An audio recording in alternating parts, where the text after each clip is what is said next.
కారాగార మాసం అంతటి భయంకరమైన కష్టాన్ని ఎదుర్కోవలసి వచ్చినప్పుడు కూడా కాలభైరవ చరిత్ర చదివినా, కాలభైరవాష్టకం చదివినా, కాలభైరవోపాసనం చేసినా వాళ్ళు రక్షింపబడతారు అంటుంది శాస్త్రం. అంత అద్భుతమైనటువంటి మూర్తి.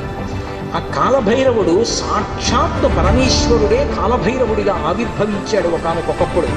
కాలభైరవావతారంలో ఆయన లోకానికి కొన్ని మర్యాదలు నేర్పాడు. అటువంటి భయంకరమైనటువంటి రూపంతో ఉండేటటువంటి వాడికి భైరవ.